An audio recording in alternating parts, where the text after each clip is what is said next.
अजमेर शहर जिला कांग्रेस कमेटी व डेयरी अध्यक्ष रामचंद्र चौधरी ने आज जवाहरलाल नेहरू की प्रतिमा पर माल्यार्पण कर उन्हें श्रद्धांजलि अर्पित की। विजय जैन ने जानकारी देते हुए बताया कि देश के प्रथम प्रधानमंत्री पंडित जवाहरलाल नेहरू आधुनिक भारत के निर्माता रहे हैं। देश की तरक्की व उन्नति में उनका एक महत्वपूर्ण योगदान रहा है। जहां भारत एक सुई का निर्माण नहीं कर पाया, वहीं पंडित जवाहरलाल नेहरू की कोशिशों ने भारत को चंद्रमा तक पहुंचा दिया है। दूसरी ओर जिला डेयरी अध्यक्ष रामचंद्र चौधरी ने बताया कि पंडित जवाहरलाल नेहरू की कोशिश और सोच की वजह से भारत आज परमाणु शक्ति में विश्व के चौथे स्थान पर है। वहीं भाजपा पर निशाना साधते हुए कहा कि उन लोगों द्वारा देश को बेचने का काम किया जा रहा है। अगर बीजेपी की सरकार दोबारा आती है तो यहाँ तानाशाह शासन लागू हो जाएगा। उन्होंने जनता से आग्रह किया कि इस बार बीजेपी की जगह कांग्रेस को भारी से भारी वोट देकर विजयी बनाए।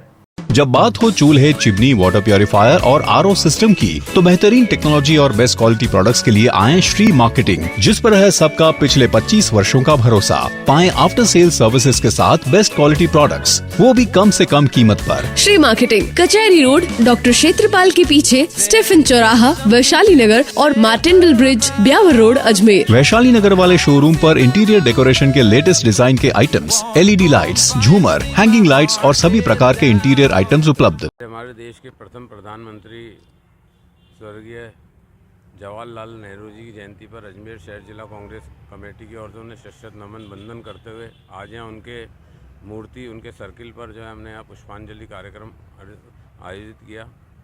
हमारे देश के प्रथम प्रधानमंत्री के साथ साथ उस भारत के निर्माता जो आज आधुनिक रूप में हम देख रहे हैं, आज जो तरक्की, उन्नति और विकसित राष्ट्र के रूप में आज अगर हमारा देश है, तो ये सब हमारे पंडित जवाहरलाल नेहरू जी की देन है।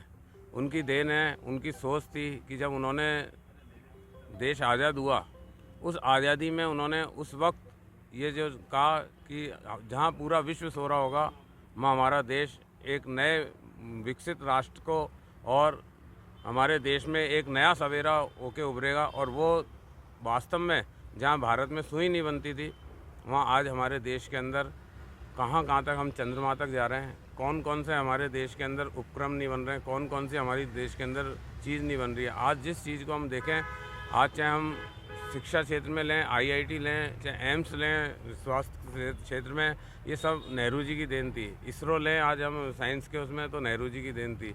आज हम इस्पात के कारखाने लें, तो आज हम नेहरू जी की देन थी। आज बड़े बड़े हम बांध, और जिस तरह से जो हमारे देश के अंदर कृषि प्रधान देश हुआ, जहाँ हमारे देश के अंदर खाने के लिए अन्न नहीं था, उस देश में आज इतना विकसित अगर हुआ है, तो ये सब नेहरू जी की सोच और उनकी देन थी। हम नेहरू जी को शत नमन करते हुए उनके बताए हुए मार्ग पर चलने का संकल्प लेते हैं। आधुनिक भारत के निर्माता आदरणीय स्वर्गीय नेहरू जी का जन्म दिवस है। नेहरू जी ने इस भारत को आधुनिक भारत बनाने में जो है उनका बहुत योगदान रहा। देश की आज़ादी के लिए भी वो 13 साल जेल में रहे। एक ऐतिहासिक घटना है कि 13 साल रहे और जेल में रहते हुए डिस्कवरी ऑफ इंडिया नाम की किताब, जो पूरे दुनिया मानती है, उसको इतनी शानदार किताब लिखी है। नेहरू जी ने सबसे बड़ा काम जो गांव, गरीब और किसान के लिए किया कि देश की नदियों को बांधने का काम किया।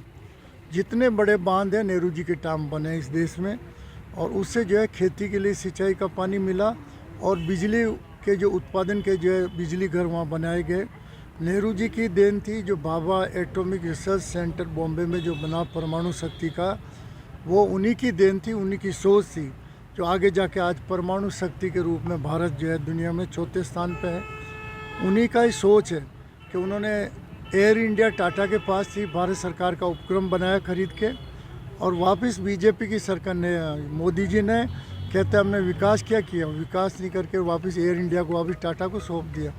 बड़े अडानी अंबानी को पूरे देश के एयरपोर्ट्स या रेलवे स्टेशन, जो बड़ी बड़ी जो अपनी संस्थाएं नेहरू जी ने डेवलप की, उसको ये बेचने का काम कर रहे हैं। ये पूछते हैं कि नेहरू जी ने देश के लिए क्या किया। नेहरू जी नहीं करते तो आप बेचते क्या? आप जो है कमाई और धंधा कहाँ से करते? इन्होंने धंधा बना लिया, देश को जो है बेचने पे लगे हुए हैं। इनका बस चलेगा, यदि इनको दोबारा सत्ता मिल गई तो ये तानाशाही हिटलर की तरह शासन होगा। इससे हम सब कांग्रेसजनों का दायित्व है कि आने वाले चुनाव में 25 तारीख को कांग्रेस को भारी से भारी वोट देके अजमेर शहर की दोनों सीटें जिताएं। धन्यवाद जी।